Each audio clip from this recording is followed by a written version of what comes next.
Some people really believe in premonitions, in foreshadowing. Others, they just brush it off as a coincidence. It's not clear if 23-year-old Angela Barlow or Angie was one of those people, but she sent a text to her best friend of 11 years that was meant to be a joke. But then, when she vanished and couldn't be found for months, God, that same text just felt so wrong. It took 8 whole months before there was any real movement in her case. And here's what's so damn frustrating. The police are pretty sure they know exactly who is responsible for Angie's disappearance, but they're having a hell of a time proving it. So, did someone actually get away with whatever happened to Angie 8 years ago? Angela Barlow, who mostly went by Angie, was born on August 21st, 1993, in Denver, Colorado, to her parents, Stephen and Christina Kramer. She had 3 younger sisters, Wendy, Jessica, and Zorema, and they were all incredibly close. Angie was that protective, but still really fun, big sister. Even from a young age, Angie was just unique. She had this energy about her that made her seem fierce, but also deeply loyal and caring. Her mother, Christina, always said she was the stubborn one. Because look, if Angie decided she was going to do something, she was going to do it. As Angie got older, she went to high school and earned a diploma from the Career Center. In high school, she was super athletic. She loved all kinds of sports, but softball was definitely her favorite. But she also really loved to bowl. Honestly, Angie was just full of excitement. She was the kind of person who would explore, push her own boundaries, and just go out looking for new things to experience. After a while, she moved from Muncie, Indiana, out to Indianapolis with her best friend, Mona Jackson. They actually got an apartment together. Mona said that Angie was really more like family than just a friend. They did everything together. And it was pretty clear that Mona and Angie would have done anything for each other if things got tough. We'll actually see that come into play later in the case, when Mona really steps up. After high school, Angie wasn't totally sure what she wanted to do with her life. So for the time being, she started dancing at a place called Club Rio on West 38th Street in Indianapolis. And yeah, it was an interesting line of work, but Angie genuinely loved her job. She loved the creativity and expression of it all. And of course, the money was good. Still, Angie's mom, Christina, really wasn't a fan of her job. She never tried to stop Angie from doing what she wanted, but Christina would have preferred her daughter to do, well, literally anything else. Christina later explained in an interview that Angie liked what she did, but she herself did not. It's understandable. I don't think any parent would really be thrilled with that. But regardless, Angie felt safe doing it. Otherwise, she wouldn't have been there. And for Angie, this was all just a temporary plan anyway. She was putting money aside and was thinking about quitting dancing to find something a little more permanent and something that paid better in the long run. As part of her dancing work, Angie would sometimes do private house parties too. She'd done them in the past, so it wasn't something new for her. By all accounts, Angie was this independent, caring woman who just loved life and found interesting ways to express herself. But nobody could have seen that Angie would just vanish one day. That is, until that day finally came in October of 2017. So, in October 2017, Angie was just going about her day when she gets a text message. It was from a woman who wanted to set up a private dance for her husband's birthday, a surprise for $500. Kind of strange birthday surprise for a married guy, but whatever. Now, remember, Angie did private parties sometimes, so this wasn't totally out of the blue for her. But there was one detail that both Angie and Mona thought was off. The woman on the other end of the text never gave her name. Angie didn't really think it was a big deal, but Mona had a really bad feeling about it all. She begged Angie not to take the job. At first, Angie actually did turn down the offer and just moved on, but this mystery client, she just kept texting her. It got to the point where Angie felt like she didn't really have a choice but to say yes. See, Angie was doing okay financially, but living in a big city like Indianapolis, having a few extra bucks to spend never hurts. And at that particular moment, Angie really needed the cash for bills. So in the end, she agreed to the gig and started to get ready for it. A little while later, the client texted Angie the apartment's address and the door code she'd need to get inside. The party was supposed to be at the Landmark Apartments and Townhomes in Indianapolis. And again, this was a place Angie had never been to before.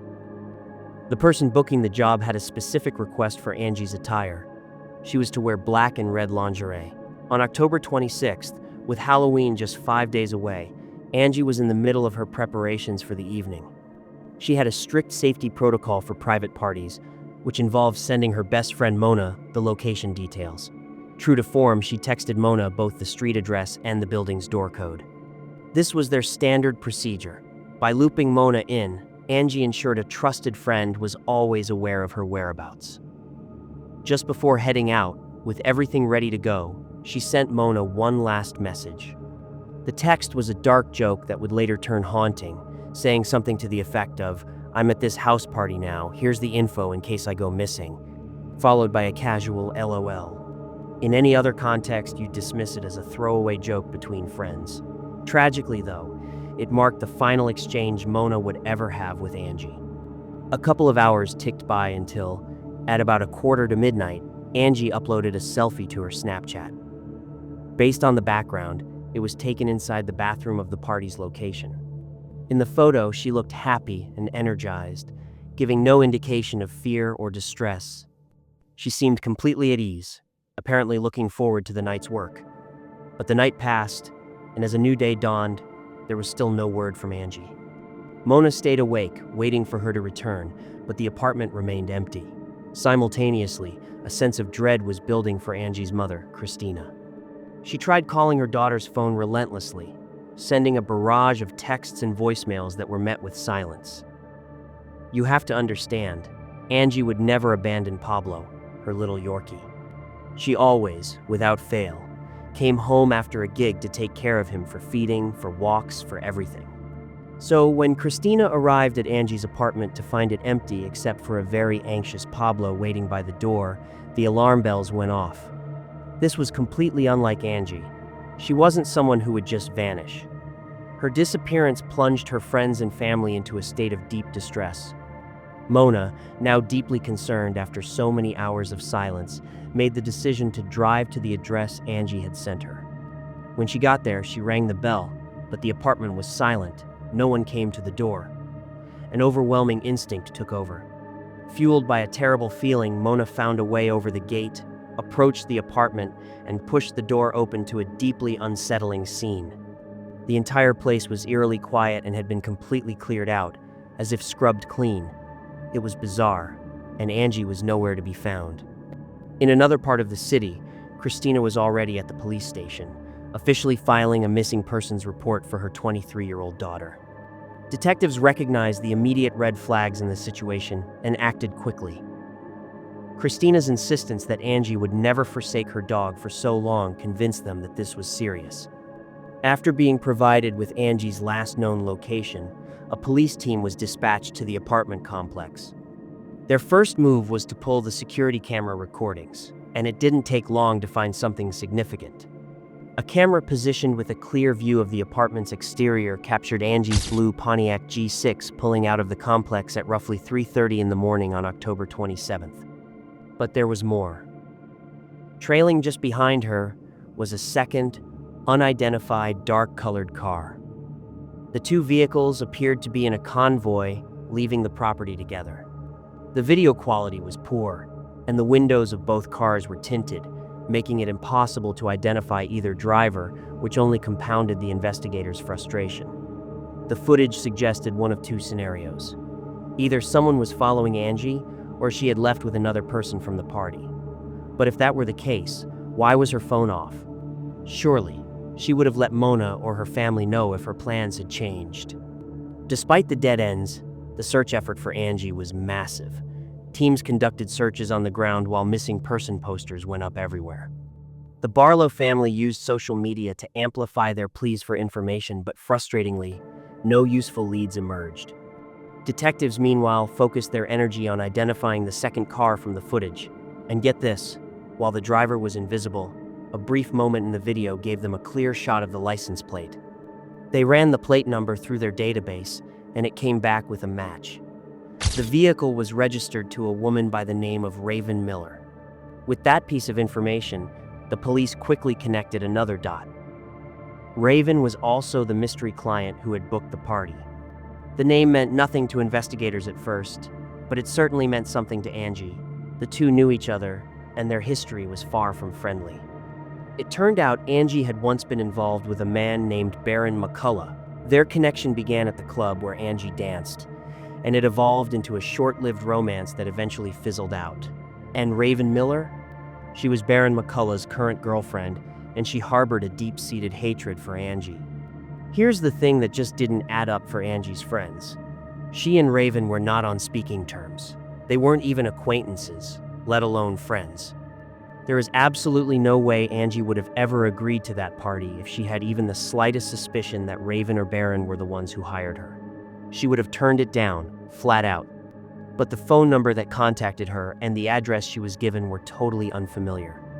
The client, who everyone now believed was Raven, made a point to remain anonymous, which led investigators to a very dark conclusion. It seemed clear that Raven was deliberately hiding her identity from Angie. And honestly, that could only point to something terrifying. The working theory became that Angie was intentionally lured to that apartment and that another person was likely involved.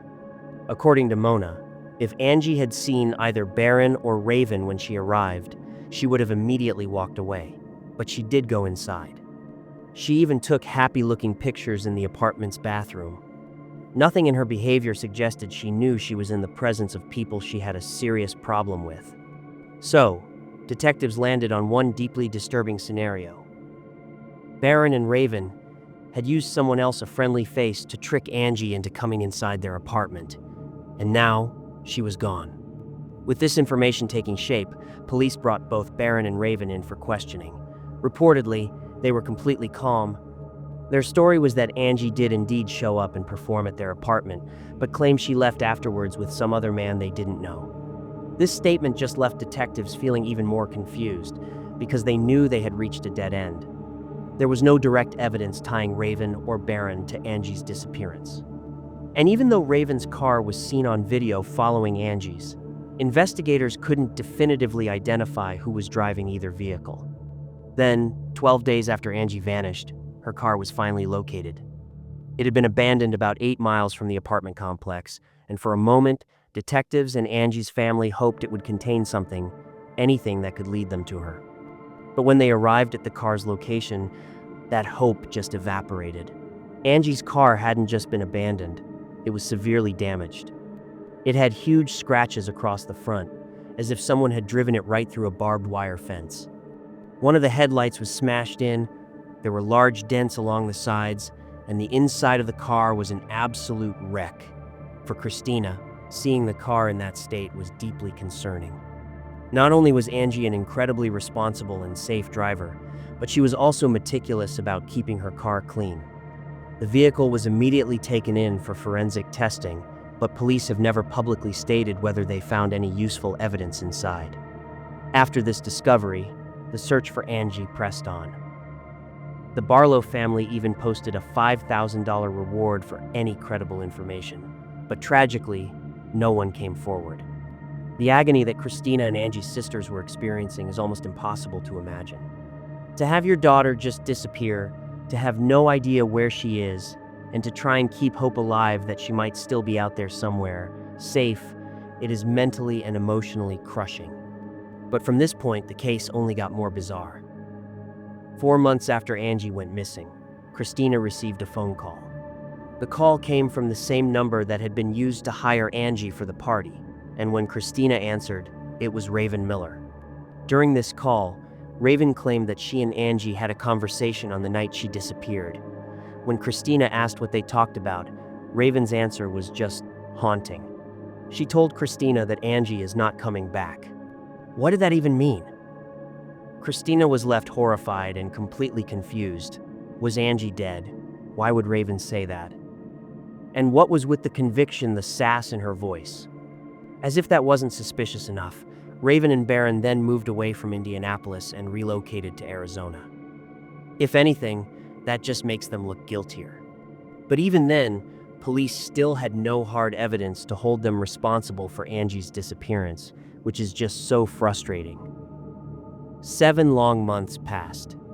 While Angie's family held out for a miracle, it was becoming harder and harder to maintain hope, which is just heartbreaking. But right around that 7-month mark, something finally happened. An arrest was made, and while it wasn't directly for Angie's disappearance, it wasn't entirely disconnected either. Someone had made an $8,000 transaction from a bank account. You might be wondering what that has to do with Angie. Well, the bank account belonged to Angie's grandmother. Someone had gotten a hold of her account information and stolen money. This was a huge red flag for the police. I mean, what are the odds of Angie's grandmother being robbed just a few months after Angie vanishes? Something felt off. Police tracked the activity to a woman named Michelle Brown, and what she had to say about it was not normal. According to Michelle, she had simply guessed the account number by pure chance and didn't even know Angie's grandmother. You have to admit, that's some pretty convenient timing. The detectives, obviously, didn't buy her story for a second. 3 people, DeAndre Twilley, Marquez Bell, and Eric Newton, were arrested on suspicion of the theft.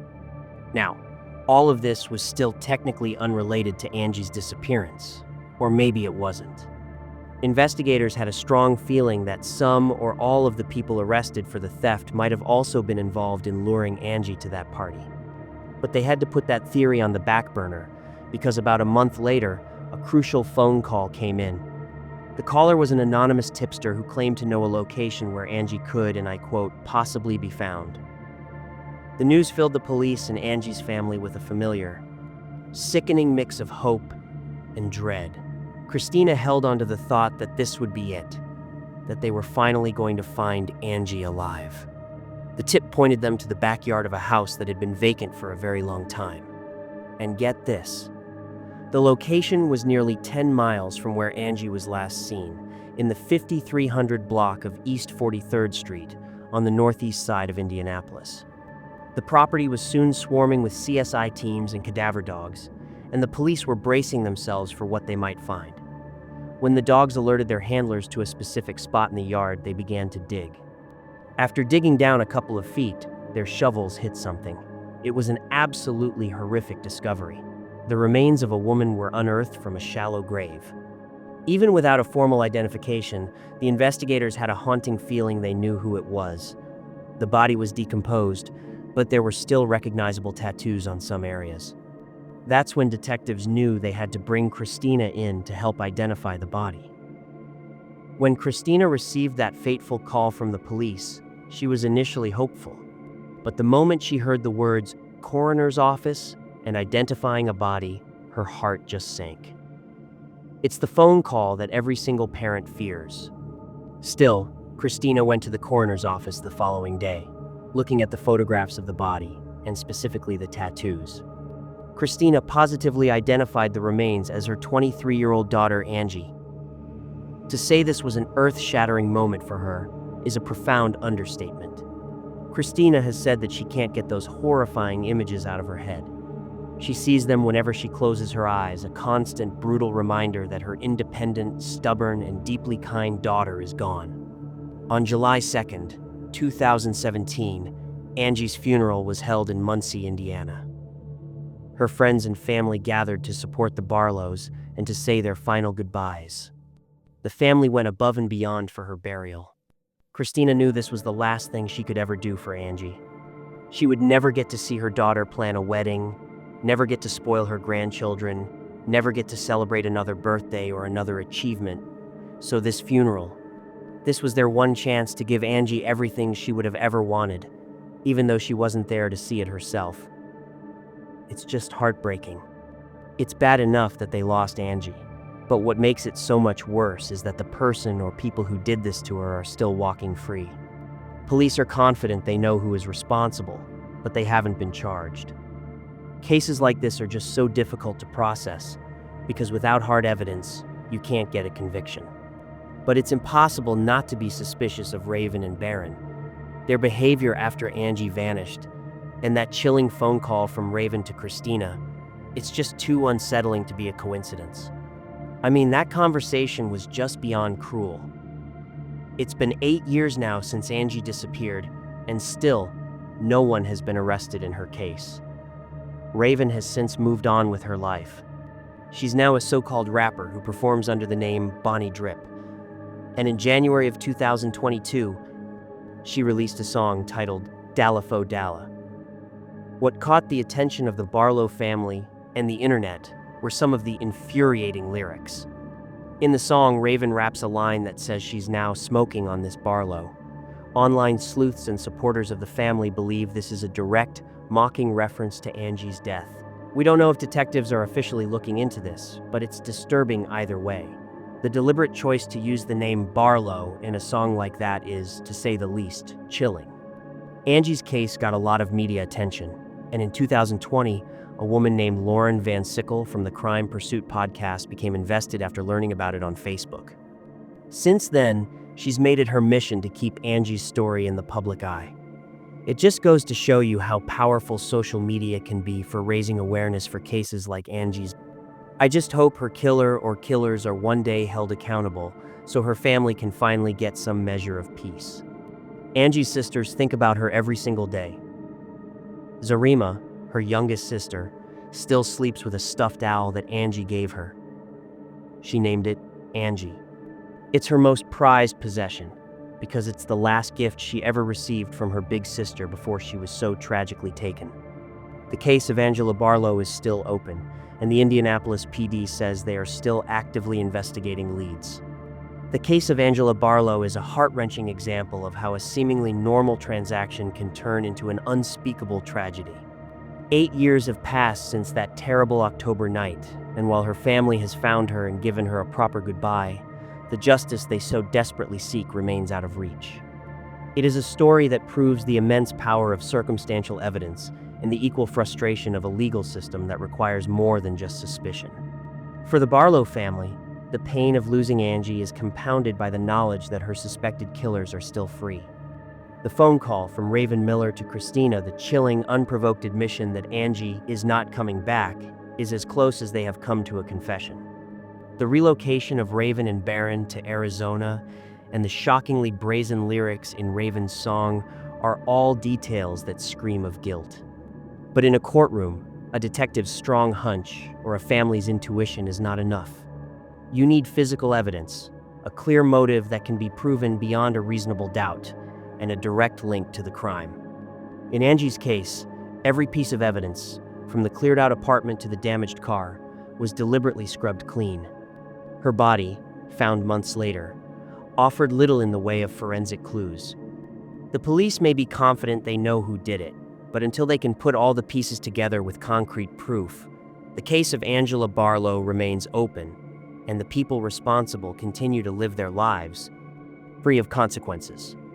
Angie's story serves as a tragic reminder that evil can hide in plain sight and that a predator's most powerful tool is deception. The dark joke she made to Mona, that haunting text about going missing, was, in retrospect, a subconscious acknowledgement of the danger that can exist in her line of work. The ultimate moral here is to trust your intuition no matter what.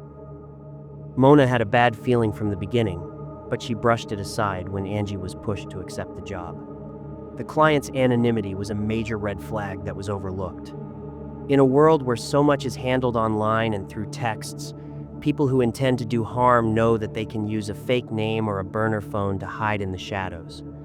The desire for money, the social pressure to be polite, or the need to take on a persistent client can all lead people to ignore that gut feeling, and that's exactly what her killer counted on. The key factor that sealed Angie's fate was the deliberate and successful deception of her clients. The people who lured her to that apartment were not strangers. They were individuals she had a negative history with, people she would have never agreed to meet under normal circumstances. By using an anonymous contact in a fake scenario, a wife hiring a dancer for her husband's birthday surprise, Raven and Barron were able to completely hide their identities until it was too late. This created a false sense of security for Angie. She went to the party, she performed, she even took a happy selfie. Nothing about her behavior suggests she knew who she was with. That manufactured sense of safety was the single most dangerous part of the entire ordeal. Given the details of Angie's case, there are critical steps anyone, but especially those in a line of work that involves private meetings with new clients, should follow to stay safe. Never accept anonymous clients. This is the #1 rule. A legitimate client will have no problem sharing their name and other verifiable details. If someone wants to remain anonymous, especially if they are persistent, it is a massive red flag. Always insist on a name and a number you can cross-reference. Establish a clear check-in protocol. Angie's system of sending her location was a great start, but it can be improved. Before every gig, establish a strict check-in time with your trusted contact, like a best friend or a family member. For example, I will text you when I get there, and I will text you again at 1 a.m. when I'm leaving. If you don't hear from me by 1:15 a.m., call me, and if I don't answer, call the police. Provide more than just an address. Whenever possible, provide your contact with a description of the client's vehicle, their name, and even a photo of them if you can get one. This gives law enforcement more to work with than just a location. Meet in a public place first. If possible, arrange to meet a new client for a brief introduction in a busy, public place like a coffee shop. This allows you to verify they are who they say they are, and it makes it much harder for someone with malicious intent to follow through on their plans. Trust your instincts. If anything about the client or the situation feels off, if the payment seems too good to be true, if they are overly pushy, or if you simply have a bad feeling in your gut, decline the job. Your safety is worth more than any amount of money. If you or someone you know is in immediate danger or a victim of human trafficking or violence, please reach out to the following resources. The National Human Trafficking Hotline. You can call them at 1-888-373-7888 or text HELP or info to 233733. They are available 24/7 to connect you with services and report potential trafficking situations. The National Domestic Violence Hotline. For confidential support and resources regarding domestic violence, you can call 1-800-799-7233 or text START to 88788.